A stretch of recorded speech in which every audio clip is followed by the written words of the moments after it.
দেশের পথে ডক্টর ইউনূস দুপুর 2:10 দিকে হজরত শাহজালাল আন্তর্জাতিক বিমানবন্দরে প্যারিস থেকে তাঁকে বহনকারী ফ্লাইটটি অবতরণের কথা রয়েছে। এই উপলক্ষে বিমানবন্দরের চারপাশ জুড়ে নিশ্চিত করা হয়েছে কঠোর নিরাপত্তা। এই নোবেল জয়ীকে প্রধান করে অন্তর্বর্তীকালীন সরকারের শপথ হতে পারে আজ রাতেই। ডক্টর ইউনূস সহ যার আকার হতে পারে 15 সদস্যের।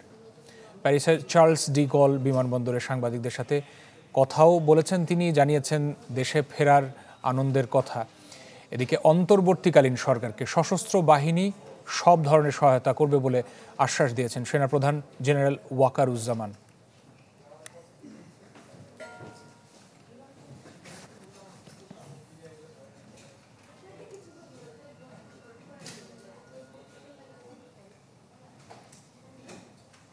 দর্শক, এই মুহূর্তে হজরত শাহজালাল আন্তর্জাতিক বিমানবন্দর থেকে আমাদের সহকর্মীরা যুক্ত হচ্ছেন মাকসুদুর নবী এবং শফিকুল ইসলাম সবুজ, দুজনই সেখানে অবস্থান করছেন। মাকসুদ, শুরুতে আপনার কাছে যেতে চাই, একটু জানাবেন যে এখন পর্যন্ত ডক্টর ইউনূসের দেশে অবতরণ করার ফ্লাইট শিডিউলটা ঠিক আছে কিনা আর সার্বিক প্রস্তুতি কি নেওয়া হয়েছে জানাবেন আমাদের।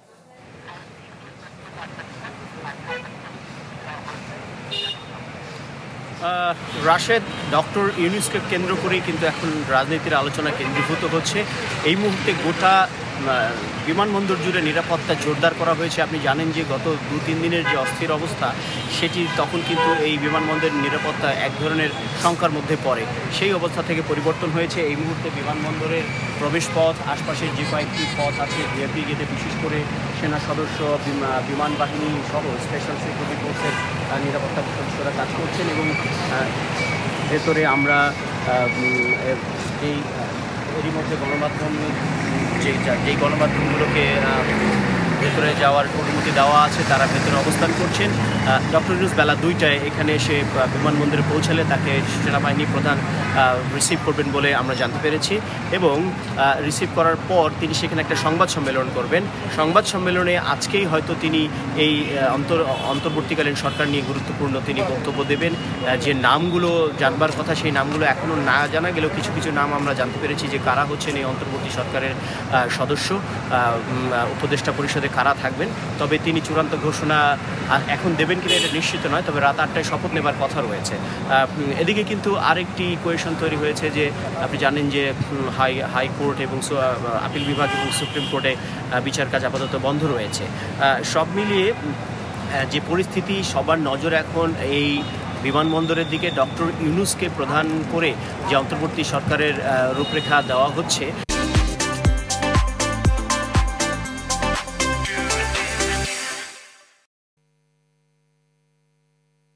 চলছে, সেটি 8টার মধ্যে যদি শপথ হয় তাহলে হয়তো এই যে অস্থিতিশীলতা একটা চলছে সেটি বন্ধ হবে।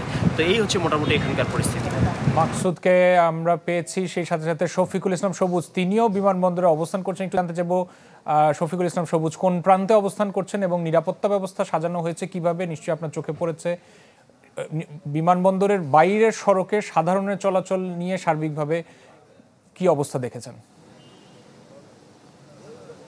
জি রাশেদ, শুরুতেই আপনাকে জানিয়ে রাখি ডক্টর মোহাম্মদ ইউনূস এমিরেটস এয়ারলাইন্সের EK586 যে ফ্লাইটে করে প্যারিস থেকে ঢাকার উদ্দেশ্যে রওনা দিয়েছে কিছুক্ষণ আগে, অর্থাৎ ঠিক আপনার সামনে দাঁড়ানোর আগে আমি এভিয়েশন যে ওয়েবসাইট রয়েছে সেই ওয়েবসাইটের ওই ফ্লাইটটি এখন ঠিক কোথায় রয়েছে সেই সার্চ দিয়েছিলাম। সেখানে যে তথ্য জানতে পেরেছি যে এরই মধ্যে কিন্তু তিনি অর্থাৎ বাংলাদেশের পশ্চিম অংশে ভারতের যে ভূখণ্ড রয়েছে সেই অংশে কিন্তু তিনি প্রবেশ করেছেন, অর্থাৎ তার বিমান কিন্তু ভারতের উপরে রয়েছে।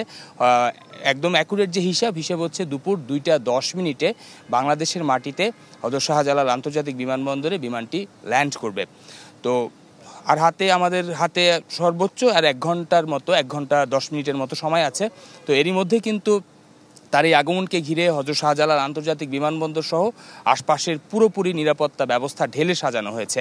আমরা ভিআইপি গেটে রয়েছি। ভিআইপি গেটে আনসার, আর্মড পুলিশ, সেনাবাহিনীর সদস্যরা এখানে নিরাপত্তা ব্যবস্থা সাজিয়েছেন এবং যেহেতু আগামীর বাংলাদেশের যে অন্তর্বর্তীকালীন সরকার গঠিত হচ্ছে সেই সরকারের প্রধান হিসেবে ডক্টর মোহাম্মদ ইউনূস দায়িত্ব নিচ্ছেন, তো সে কারণে এখানকার একজন ভিভিআইপি কিংবা রাষ্ট্রের প্রধান হিসেবে যে ধরনের প্রোটোকল রাখা হয় সব ধরনের প্রোটোকল ব্যবস্থাই কিন্তু এখানে নিরবিচ্ছিন্ন করা হয়েছে। এবং উৎসুক মানুষের ভিড় কিন্তু আসলে এয়ারপোর্টের এই অংশে আসতে দেওয়া হচ্ছে না। ঢাকার মধ্যে অর্থাৎ এয়ারপোর্ট থেকে 2 থেকে 3 কিলোমিটার দূরে খিলক্ষেত, কুড়িল এই অংশে আমরা কিন্তু দেখেছিলাম যে সেখানে মানুষের উপস্থিতি অনেক মানুষ রাস্তায় জড়ো হয়েছেন।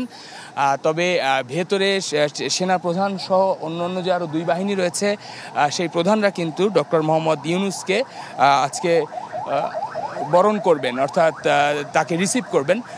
রিসিভ করার পরই কিন্তু সেখানে সংবাদ সম্মেলন করা হবে এবং এখন কিন্তু ডক্টর মোহাম্মদ ইউনূসের যে নিরাপত্তা ব্যবস্থা, রাষ্ট্রের প্রধান হিসেবে যে সকল ব্যবস্থা থাকে তা কিন্তু ডক্টর মোহাম্মদ ইউনূসের এই আগমনকে ঘিরে এয়ারপোর্ট সহ আশপাশের পুরো এলাকায় গ্রহণ করা হয়েছে। এবং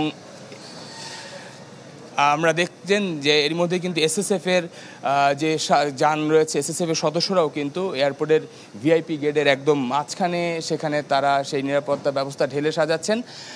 বাংলাদেশের একমাত্র নোবেল জয়ী ডক্টর মোহাম্মদ ইউনূস 2006 সালে শান্তিতে নোবেল বিজয় অর্জন করেছিলেন। বাংলাদেশের জন্য একটি বড় অর্জন বা বড় গৌরব ছিল। সেই ডক্টর ইউনূস 2006-এর পর থেকে এখন প্রায় দীর্ঘ সময় পরে বাংলাদেশের অন্তর্বর্তীকালীন যে সমস্যা সেই সরকারের প্রধান হিসেবে দায়িত্ব গ্রহণ করবেন। আজকে রাতেই তার শপথ অনুষ্ঠান হবে বঙ্গভবনে। সবুজ, অনেক ধন্যবাদ যুক্ত হওয়ার জন্য। শফিকুল ইসলাম সবুজ এবং মাকসুদুন নবী দুজনেই হযরত শাহজালাল আন্তর্জাতিক বিমানবন্দর থেকে আমাদের সাথে যুক্ত হয়েছিলেন।